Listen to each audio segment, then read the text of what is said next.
Hello everyone, this is Serious Trivia, and today we're continuing our Fall of the Han lore series with episode 6 titled The Wild Wild West. While most of our episodes so far dealt with internal issues emanating from the capital, for our next two episodes we're going to shift our focus out west and meet some of the Han Empire's strongest external threats. So, if we first take a look at the map here, we can see the Han Empire at the height of its power during the Western Han Dynasty, controlled all the land in green, which includes parts of modern-day Russia, North Korea, Vietnam, and Kazakhstan. Yet none of these territories were included in the game, mainly because Creative Assembly didn't want to start any international incidents. But it is worth noting that the western region here is particularly large and extends out quite a bit from the main population centers in the Central Plains. So to understand why this happened, we need to first switch maps and look at how these lands were subdivided by the Han government into provinces. In the pink here is the famous Liang province. That will be the main location of our story as we move towards the Liang province rebellion in the year 184. But we can see clearly that this was not the frontier, as we have this giant green mass to the west of the Liang province called Xiyu Du Hufu, which when translated word for word becomes the protectorate of the Western Territories, which I will simply shorten to Western Territories. Now, this region here is not classified as a province or zhou, and there were not many Han citizens living in this area, which was really a confederation of 50 or so minor tribes that were vassal states to the Han Empire. And this territory reached west all the way to the Persian Empire, and served as the main passageway for the famous Silk Road. And to acquire this territory, the Han Empire spent 300 years trying to defeat the Xiongnu nomadic tribes. But despite the Han's long struggle with the Xiongnu tribes, the only place where we will see the Xiongnu tribes in the game is in the 8 Princes DLC, where Sima Lun's faction has 2 Xiongnu mercenary cavalry units as his faction unique units.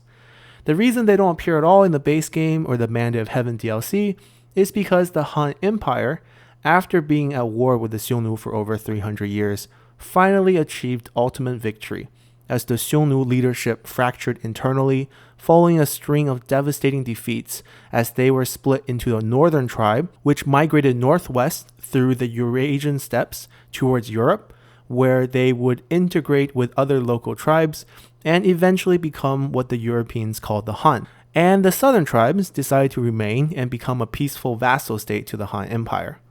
While they tried to act up again during the height of the Three Kingdom period, they were soundly defeated by Cao Cao, who weakened them farther by splitting them into 5 separate tribes, thus putting an end to their dream of rebellion, until the much more chaotic period of the 8 Princes, which finally provided them opportunity for revenge. Now, the defeat of the Xiongnu had many effects. First, trade prospered throughout the Silk Road, and some of the goods traded into China during this time included food items like sesame, peas, cucumber, scallion, and carrot, as well as new varieties of animals such as camels, donkeys, and horses. Now, China had horses before, but the Silk Road introduced new breeds that were bigger and faster, such as the famous red hare ridden by Lu Bu. And something I always found fascinating is how food are named in Chinese. For example, here on the left, we have the original names of these food items as they were first introduced during this period, and they were called Hu Ma, Hu Dou, Hu Gua, Hu Cong, and Hu Luoba. And right away, we can see that the first characters of all these food items are the same. And that's because the word Hu was the word used at this time to refer to foreigners. So that's why these new foreign food were given names such as foreign specks for sesame, foreign beans for peas, foreign melons for cucumbers, foreign onions for scallions, and foreign tulips for carrots. Now, some of these names have changed throughout time as Chinese people domesticated these imported food and embraced them as local crops, as we now call sesame zhima, peanuts wandou, cucumbers huanggua, and scallions dacong. But for some others, in the case of carrots, we still call them huloba. And the most interesting part of all this is that we could actually tell when a certain food item that was not native to China was first imported to China, simply based on how they were named. For example, the Chinese name for tomato is 番茄, and the word 番 was the word used during the Ming Dynasty, or roughly 1600s, to describe foreigners. So 番茄was introduced to China during that period following the discovery of America, since 番茄or tomato is native to Mexico. And we also have onions, which are called 洋葱, where the word 洋 was used during the Mingguo, or the time after the Qing Dynasty, or around 1900s, to describe foreigners. So 洋葱, or foreign onions, were introduced to China during the 1900s. And outside of food and animals, other cultural items were unintentionally traded along the Silk Road as well. For example, ancient Chinese people didn't have chairs and culturally sat on the ground, which we can still see today in Korean and Japanese cultures, as they were also heavily influenced by the Chinese. But the Silk Road introduced an item called hu chuang, which is an easy-to-carry foldable chair used by foreign merchants.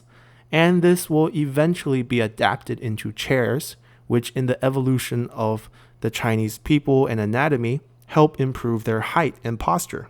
And while all these items were imported into China, China also exported silk and iron tools on this trade route.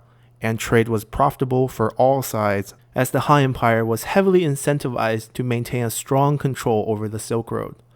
However, the fall of the Xiongnu around the year 100 also brought about other less desirable side effects, as the main foreign enemy for the Han Empire now shifted from the Xiongnu tribes to the Qiang nomadic tribes located south of the Liang province. Now, for hundreds of years, the Liang tribes were not nomadic horsemen like Xiongnu, but rather farmers in mountainous but fertile river valleys at the source of the Yellow River. When the Xiongnu were the dominant power in this region, they were vassal to them. But as the Han Empire started to beat back the Xiongnu influence, the Qiang tribes were cut off from the Xiongnu Empire in the north and forced away from the fertile regions as the Han population moved in and settled throughout the Liang province. And unlike the western territories, the Han citizens populated the Liang province because it was one of the few arable lands left in China. If we look at the map here, we can see why the Liang province ended up shaping like a narrow corridor, simply because that's where all the good farmlands were. So, as the Liang province was taking shape, the Qiang tribes had to find new ways to survive as they were pushed out. So they were actually forced to become nomadic horsemen as well, and even offer their services to the Han army as mercenaries against the Xiongnu, which is why we have Qiang hunters and Qiang marauders in the game. And through their cooperation with the Han government, many of them were welcomed back to the fertile farming regions as they adapted to living along the Han population there. And interracial marriage was quite common, as the famous warlord Ma Teng was actually half Qiang on his mother's side. Now, this integration wasn't always peaceful, as there were roughly 5 major different Qiang rebellions that happened throughout the Eastern Han Dynasty, with the last one being the one that will occur during the Mandate of Heaven DLC.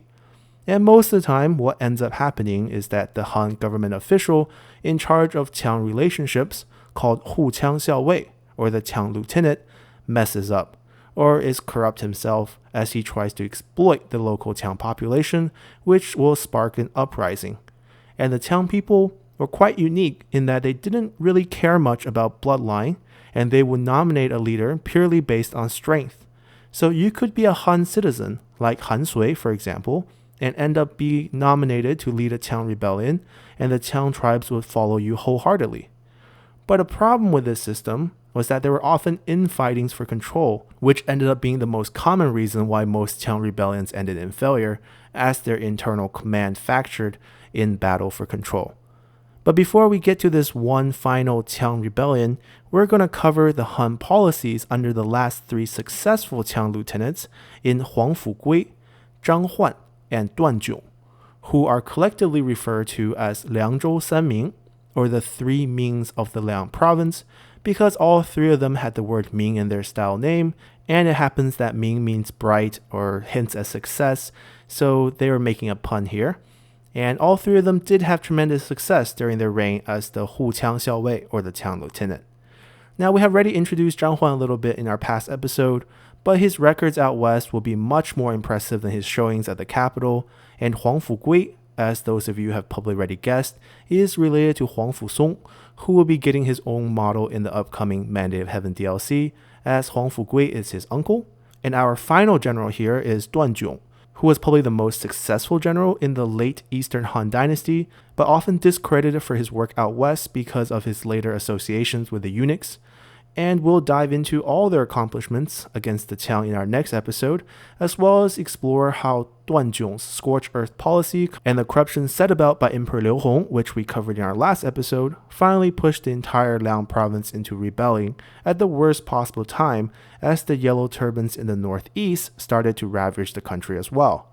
And when we wrap up tomorrow's episode, we would have finally finished covering all the background information needed to dive into the period actually featured in the Mandate of Heaven DLC, as we'll start exploring the Yellow Turban Rebellion, as well as the origin stories for most of the Western warlords in Dongzhuo, Ma Teng, and Han Sui, as they will all play a big part in the upcoming Liang Rebellion. So, hope you guys enjoyed this episode, and see you all tomorrow. Bye!